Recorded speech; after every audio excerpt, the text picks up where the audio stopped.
The Carolina Blue matter is only the tip of the iceberg.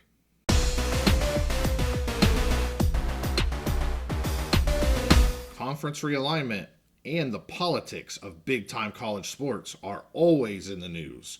So we're back on the big mountain to bring you an update.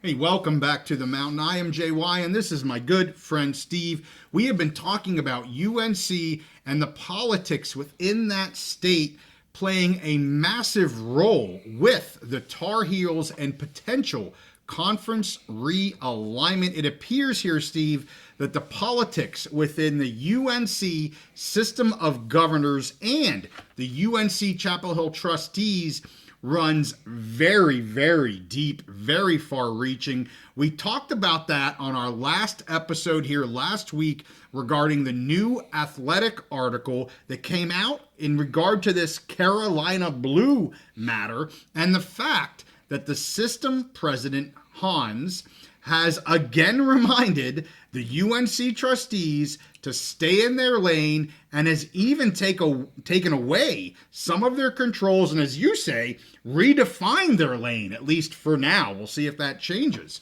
I've had a lot of interaction with several people here since we've dropped these episodes here over the past week.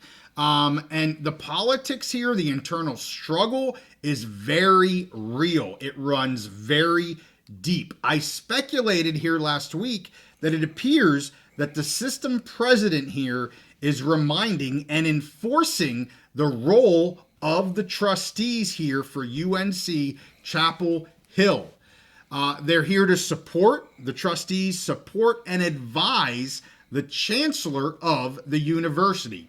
Remember back in May of 2024, and we did an episode about this because it was interesting to see this hit public. You don't usually see these things necessarily in the public, but it was really interesting, and we did an episode on this. But again, back in May of 2024, when this first public rift, if you want to call that, between the system and the trustees became public, the UNC trustees were very publicly critical of A.D. Cunningham and even voted at that time for an audit of the athletics department due to financial concerns growing amid the volatile landscape of college sports. 3 days after the vote, the interim chancellor at the time, Lee Roberts, gave his vocal support of A.D. Cunningham, basically in opposition of what the trustees were saying.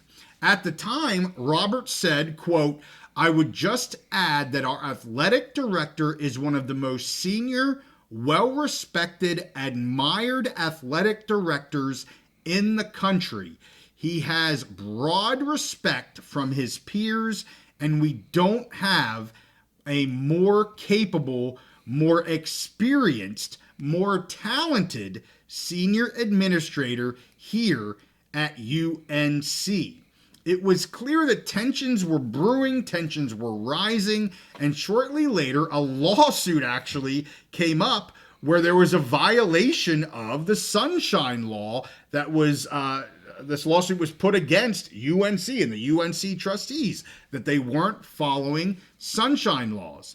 In other local reporting, this came from chapelborough.com. They ran an article in December, just 2 months ago, that was entitled UNC's Bizarre Football Coaching Search Reflects Unhelpful Internal Power Struggle.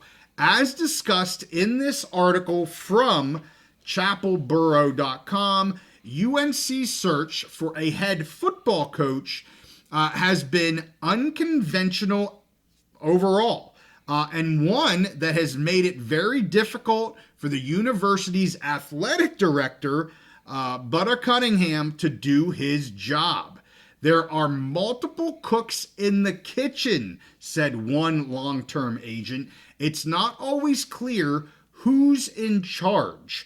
The chain of command here at UNC in terms of this hiring situation is this: Cunningham, the AD, answers to the UNC Chancellor or President of UNC, that's Lee Roberts. He answers to the UNC System President, Peter Hans, who answers to the UNC Board of Governors, which then answers to the North Carolina General Assembly. So yes, very deep into state politics. Notice here, Steve, I did not talk about the UNC Board of Trustees in that line of organizational structure here.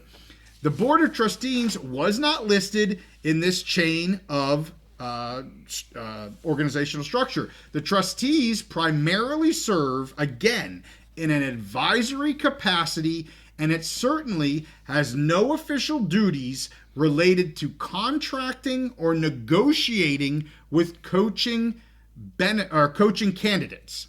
Now, many UNC officials see this as a shameful way that the Board of Trustees chairman is acting, again, with zero authority within this context. He's injecting himself into the coaching decisions and the coaching search. With that, Steve, it appears that the UNC System of Governors, led by President Hans here, has a real problem on their hands with UNC trustees and specifically Chairman Pryor. And we talked about this last week, but man, this seems to be running really deep. When I saw this article, I went, holy cow, this is hitting the nail on the head. What are you thinking here? I mean, it looks like a hot mess. So here it is, basically your classic internal power struggle, okay, with high level state politics injected into it. So you have a messy situation, and let's add nuclear radiation to that messy situation. So at this point, it's obvious, the UNC Chapel Hill, the board there, the Board of Trustees, and their leader, I forget, the chairman, Pryor. Yes, Pryor. Yeah. I mean, everybody knows by now. They went out and they basically initiated the firing of Mac Brown and brought in Bill Belichick, hired Bill Belichick, and really bypassed the Chancellor and the AD when they did this. Well, it's obviously people are not happy with that. Well, here's the thing. Mac Brown is still fired, and Bill Belichick is still the coach. Yes. So they're really trying to say, hey, you have no power. Well, they fired someone and they hired someone.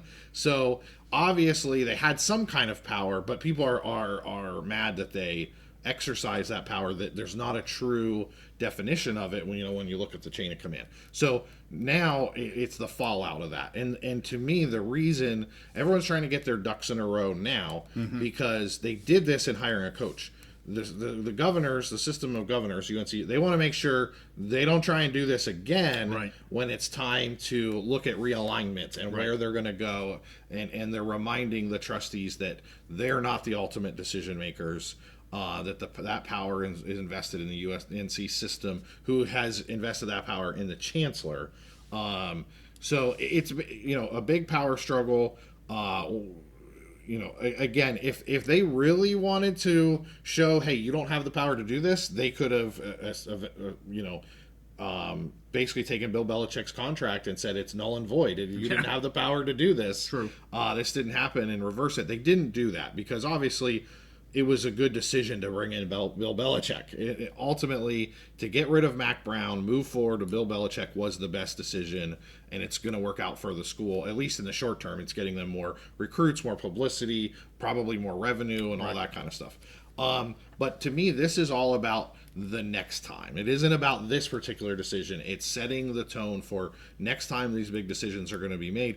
And honestly, I think UNC Tar Heel fans, whoever, they need to understand that the real people making the big decisions when it counts, they are looking at the entire UNC system. That means North Carolina State and all other public universities within that system. And so the people making those decisions are going to make the best decisions for everybody, not necessarily the UNC Chapel Hill Tar Heels. Right. So, I mean, that's just the calculus moving forward. And if you remember, we've talked about UNC as a target before from both the Big Ten and the SEC. And what I told you is, what I've told our viewers is over the last year or so, the Big Ten has completely backed away from UNC because they do not want to. Part of it is the lawsuit, the ACC lawsuit, and all that stuff. But a big part of it is also the politics here. They do not want to get involved in this. It's a messy power struggle. And anybody who is interested in UNC, let's face it at this point, they're going to have to come in with a proposition that not just benefits UNC Chapel Hill, also benefits NC State, maybe it has to come along with them, right, and also maybe set some things in motion to benefit some of these other public universities in the state. So that's a big, huge commitment, which leads me to believe that either they just stay in the ACC for the time coming, or it would have to be some kind of deal like we talked about where the SEC were to take both of them, right, UNC and NC State, which would then maybe set some dominoes for ACC to pick up some of those other scraps. Right. So again, like you mentioned, a big internal power struggle. It's very messy. And at the end of the day, the North Carolina General Assembly has the ultimate power. They are the elected representatives of the state. And this is a public school, and these are all public schools in this system, and they hold the power as long as they decide to exercise it. Right. And it seems like now they're actually taking that effort to exercise it. They took away some powers. They're really making sure that the UNC trustees know what their lane is and stay in it. They're being more proactive now because the big decisions are yet to come. Well, and it's happened several times, right? Again, we first heard about this, and hell, it could have happened before that. We just wasn't a public discussion. It wasn't made public.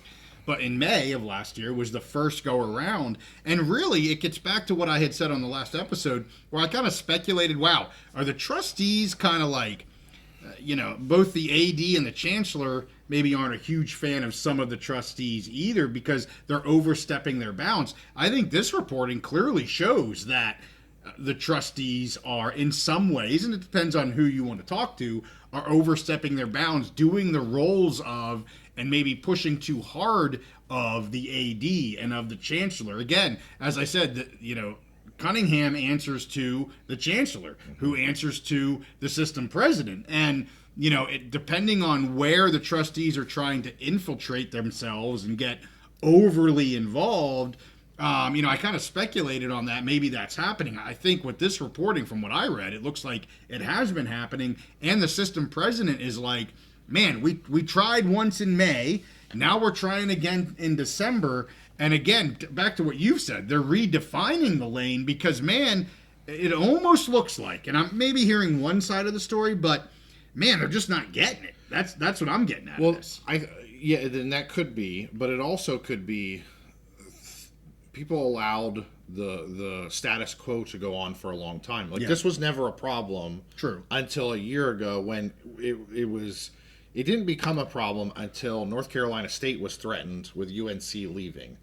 Before, it was business as usual. Okay, no problem.